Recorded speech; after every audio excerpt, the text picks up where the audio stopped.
আজকে স্বরাষ্ট্র উপদেষ্টা যে কথাটি বলেছেন যে মানুষ চায় আরো 5 বছরের জন্য এই সরকারকে চায়, আমাদের এনসিপির পক্ষ থেকে আসলে এই ধরনের কোনো মানে আমাদের কোনো অভিপ্রায় বা আমাদের কোনো মতামত এই বিষয়ে নেই যে আমরা চাই 5 বছর।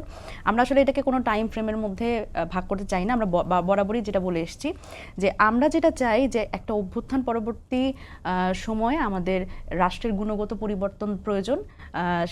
সেটার ব্যাপারে আমার মনে হয় না যে আসলে কোনো পক্ষেরই, কোনো রাজনৈতিক পক্ষ বলেন বা বাংলাদেশের আপামর জনগণেরই আসলে কোথাও কোনো অসুবিধা আছে বা দ্বিমতের জায়গা আছে। কারণ একটা অভ্যুত্থানে আসলে যদিও অনেকেই বলবার চেষ্টা করেন যে বাংলাদেশের মানুষ নিজেদের ন্যারেটিভ, আসলে রাজনৈতিক দলগুলোর যে একটা ট্রিক সেটা হচ্ছে নিজেদের ন্যারেটিভগুলো আসলে জনগণের ন্যারেটিভ হিসেবে চালিয়ে দেওয়া।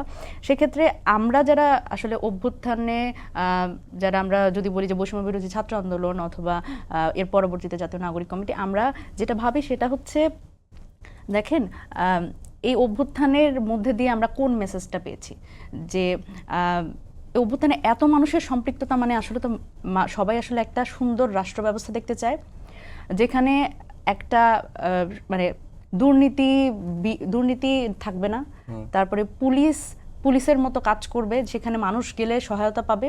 প্রত্যেকটা প্রতিষ্ঠান যেখানে আসলে আমি যদি বলি প্রথমে এই যে কোটা সংস্কার বা কোটার ব্যাপারে যে আন্দোলনটা প্রথম থেকে শুরু হয়েছিল, সেখানে যে ভাই বললেন যে এমপ্লয়মেন্টের কথা, যেখানে আসলে এই প্রসেসটাতেও আসলে এই দীর্ঘসূত্রিতা থাকবে না এবং সেটাও নিরপেক্ষ একটা জায়গা থেকে কাজ করবে। সুতরাং আমরা গত 16 বছর ধরে যেই সংকটের মধ্যে দিয়ে গেছি, সেই সংকটটা এরকম যে কোনো প্রতিষ্ঠানই কাজ করছিল না এবং এতে করে সবচেয়ে বেশি ক্ষতিগ্রস্ত হচ্ছিল সাধারণ জনগণ। কিন্তু আমরা কিন্তু গত 16 বছরে কোনো রাজনৈতিক পক্ষ থেকে এই কথাটা শুনিনি যে এইগুলোর সংস্কার প্রয়োজন। হয়তো সংস্কারের পক্ষে কিন্তু বিএনপি কিন্তু তখনও কথা বলেছে, 31 দফার কথা বলেছে, নানান ধরনের কথা বলেছে, কিন্তু বিএনপির আন্দোলনটা সবসময় আমরা দেখেছি বা অন্যান্য অনেকেই অনেক ধরনের কথা বলেছে, কিন্তু আমরা স্পেসিফিকলি বিএনপির কথা যদি বলি বড় দল হিসেবে, আমরা সবসময় নির্বাচনের জন্য আন্দোলনের কথা বলছি, দেখেছি, শুনেছি। কিন্তু এখনকারও যে ব্যাপারটা যে নির্বাচনটাই শুধু সামনে আনা, আমরা আসলে সেটার পক্ষে না। শুধুমাত্র নির্বাচন একটা অভ্যুত্থান পরবর্তী সময়ে আমরা মনে করি সকলের কাছে এটাই কাম্য নয়। শুধুমাত্র নির্বাচন না, এটা একটা সংস্কারের মাধ্যমে এই রাষ্ট্রের কিছু গুণগত পরিবর্তন হতে হবে এবং এরপরেই আসলে নির্বাচন। এবং আমাদের যে স্ট্যান্ডটা সেটা হচ্ছে আমরা চাই গণপরিষদ নির্বাচন। একটি বড় দল যখন একটা রোড ম্যাপ চায় যে আপনি 2 বছর পরে নির্বাচন করেন বা আরো 1.5 বছর পরে নির্বাচন করেন, সেটি সরকারকে স্পষ্টভাবে দিতে সমস্যাটা আছে কোথায়? না, এটাই মানে এখন ব্যাপারটা হচ্ছে যে যখন রোড ম্যাপ চাইবেন, তো আমার পয়েন্টটা হচ্ছে যে জুলাই সনদটা তো হবে, কারণ এইটার মাধ্যমেই তো আমরা বুঝতে পারবো এবং জনগণও বুঝতে পারবে। দেখেন, সবসময় আমরা ভাবি যে আমরা রাজনৈতিক দলগুলি সবকিছু বোঝে, সাধারণ জনগণ কিছুই বোঝে না, কিন্তু অভ্যুত্থানের মাধ্যমে কিন্তু আমাদের এই ধারণাটা পরিবর্তন হয়েছে। কারণ আমার মনে হয় যে আমার থেকে একজন রিকশাওয়ালা, তার কাছে রাজনীতি আরো অনেক গুরুত্বপূর্ণ। সে প্রত্যেক দিনের খবরাখবর রাখে যে কোথায় কি হচ্ছে, কেন হচ্ছে এবং সে কোনটা পাচ্ছে না। সুতরাং তার অধিকারের জায়গাটাও সে কিন্তু স্পষ্ট।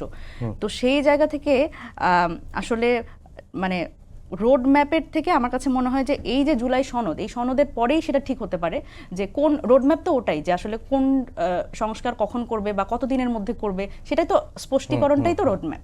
সুতরাং সেই জায়গা থেকে আমার মনে হয় যে এইটা অবশ্যই যে মানে সংস্কার কমিশন যে আছেন, তো তাদের আসলে এইটা ব্যাপার যে আসলে তারা কবের মধ্যে এইটা জুলাই সনদটা প্রস্তুত করতে পারবে এবং সকল রাজনৈতিক দলগুলোকে নিয়ে বসে আসলে তারা সেই রোড ম্যাপটা দেওয়া উচিত।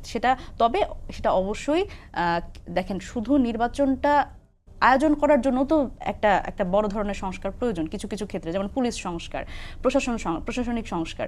তো এই যেই কম্পোনেন্টগুলোর উপরে আমাদের একটা সুষ্ঠু নির্বাচন ডিপেন্ড করবে, সেখানে তো অবশ্যই সেই জায়গাগুলো আগে করতে হবে।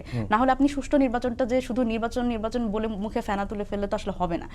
সুতরাং সেই জায়গা থেকে সকলেরই আমার মনে হয় একটা ঐক্যবদ্ধ প্রচেষ্টা প্রয়োজন।